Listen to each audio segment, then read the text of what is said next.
խայտարակություն մի հատ, որ D30 են գնել, երբ որ հպարտությամբ, մի անգամ էլ ասենց բաներ, այն Su-30-ները, որ վերցրել էր։ Հետո հեքեցին, հետո էլի ոնց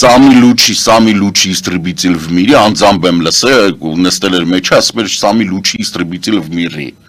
Սենց էլ տենց մի տեսակ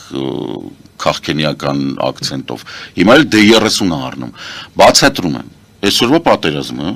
գործող, որը որ բոլորը իրենց բաները հաշվարկները անում են, ուկրաինական պատերազմն է, ճակատը, որպես այդպեսին,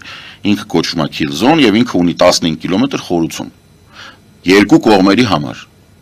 Այսինքն առաջնագիծ կոչվածը 15 կիլոմետր խորություն ունի։ Որպեսզի դու վստահաբար կարողանաս լոգիստիկ ճանապարհներ գծես, դու պետքա այսպես կոչված շփման գծի ենթադրյալ այդ կետերից հետ քաշված քո լոգիստիկ գծերը կա խոշոր տեխնիկան բանը պետք է աշխատի 15 կիլոմետր խորության վրա։ D30-ը կրակում է 15 կիլոմետր։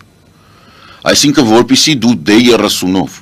3 կիլոմետր թիկունք, հակառակորդի թիկունք, 122 միլիմետրանոց մի հատ արկ հասցնես, դու պետք է ռիսկի ենթարկես 7 հոգանոց,